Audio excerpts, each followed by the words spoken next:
Hey guys, okay, so I need to stop saying so first of all.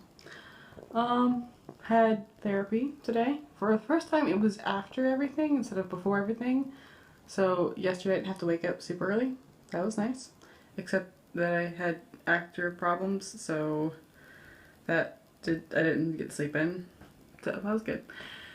Anyways, so yeah, went today and we tried the neurotherapy, which is kind of a way to retrain your brain how to think, because there's so many different pathways and stuff like that that your brain uses, and frequencies that it can use and things like that, and it's complicated apparently, but we tried that. And what it does to train your brain is to play a song that most people find soothing. You can always change a song if you want, and then whenever you think outside of those pathways that you should be thinking through, or there's too much in one pathway, it makes a change in the music to kind of train your brain, because your brain wants to hear the music, I guess. So did that. That was interesting. First she made a bass line, so that was good, and showed me the bass line. I couldn't talk or move or anything like that. It's to have an accurate, truthful bass line, so that was interesting. Every time she would look at a new graph, she would say, "Oh dear." So that was a little worrisome for me. But apparently my brain, I think either one way or the other. Like, I use my left brain or my right brain at any given like millisecond, and it changes pretty fast, super fast actually. So and it doesn't. Usually it's supposed to stay middle or right and left brain kind of the same amount. So I either feel emotion, or I either feel a high level of emotion, or I feel a high level of thought. Or I guess. I don't know. So that happens. She showed me one of the graphs, and usually, to show you. So here's the graph. It's like this. So most people go like this, and like that, kind of, and there may be like some squiggles like that in there, very tiny bits. Mine does this apparently, as opposed to this thing. So that's my brain. While training, I started getting a headache, and I forget that I have a high threshold of pain. So what like a 1 to me isn't a 1 to other people. I've done this, I just always forget when people tell me what their level is and what my level is. It's very different, so I have to like interpret what it is. Well, she said, she asked what level it was. I was like, it's a 1 or a 2. And then she was like, okay, so if it gets to a 3, you gotta let me know, because we'd have to unhook you, because it's like electrodes on me. Not that would electrocute me, although I asked about that. I'm pretty sure my 1, well, it was kind of a 2. So I'm pretty sure my 2 is probably a realistic 3. Because I have a high thing, but it's not like someone's 2 is someone's 8 is like a 2 for me. That wouldn't make any sense. That's not how high my threshold is. It's just a little higher than normal.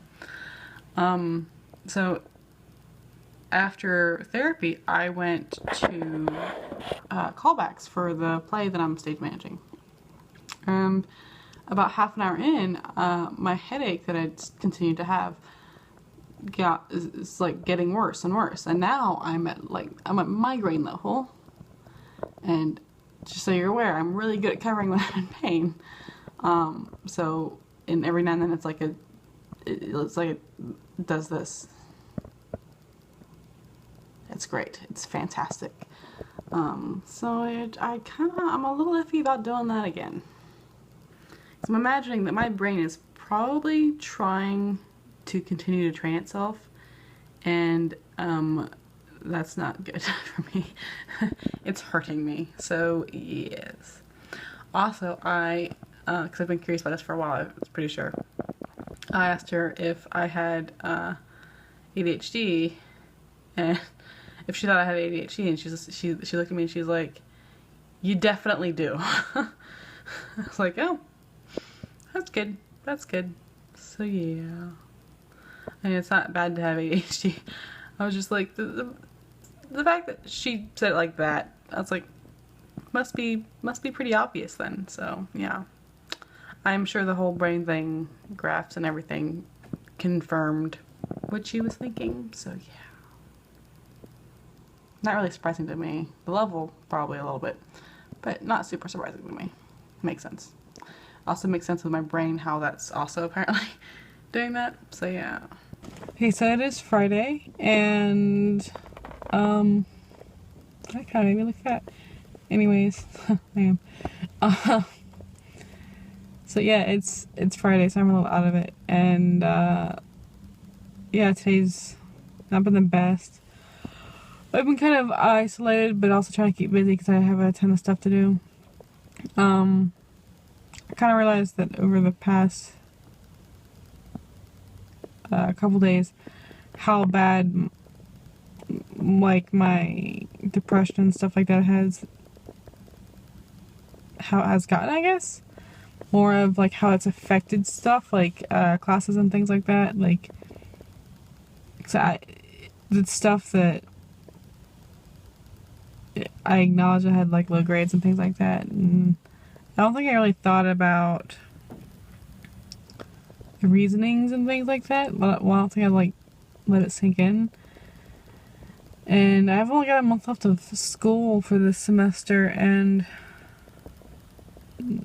logically I may be able to get C's if I'm super hopeful, I guess. I don't know, in those two classes. But even trying to buckle down yesterday and just this week in general has been such a challenge, and it's just so frustrating. So yeah. And I also realized that it's for me, it's okay for everyone else to like ask for help or do things like anything like related to that, but for me it's I don't like asking for help, and I rarely ask for help.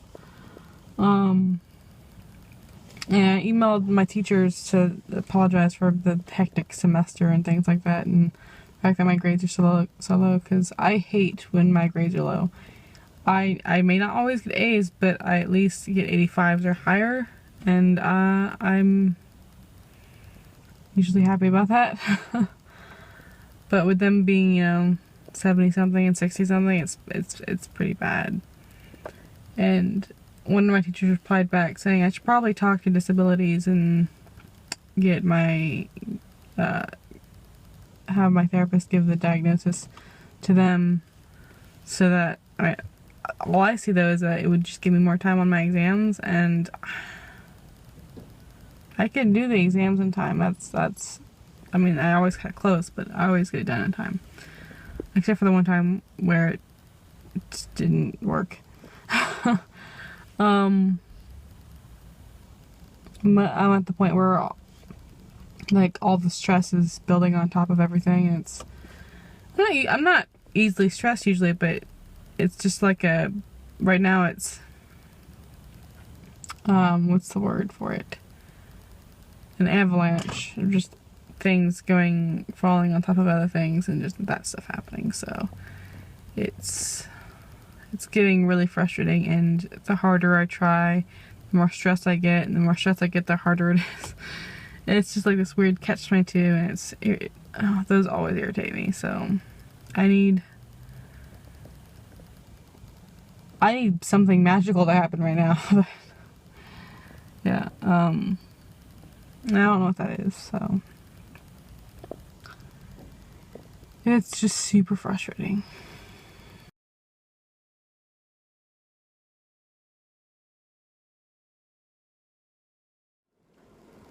Second, people carefully monitor their behavior with stigmatized persons. This heightened vigilance about one's actions when interacting with stigmatized people may occur because this heightened vigilance about one's actions when interacting with stigmatized This heightened vigilance about one's actions when interacting with stigmatized people may occur because we want to make them feel comfortable or because we do not want to reveal our own prejudice toward them or both. Regardless of motive, stigmatized people experience interactions that are strained and superficial. Finally, stigmatized people are treated stereotypically. The connection between attributes and stereotypic traits and the connection between attributes and stereotypic traits and assumptions are often too well known and automatic to inhibit. What? The connection between attributes and stereotypic traits. And assumptions are often too well learned and automatic to.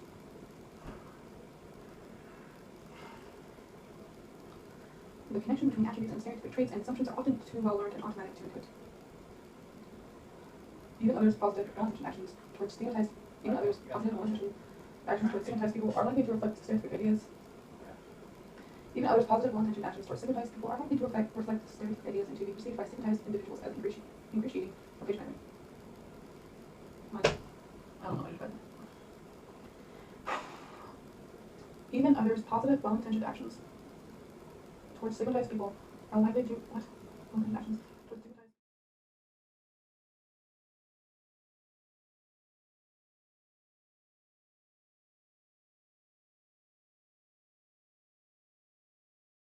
That is negatively stereotyped. This awareness is called stigma consciousness. Social consequences of stigma also accrue from the awareness that one is singled out by others based on an attribute that is systematic avoidance of situations or tasks that could.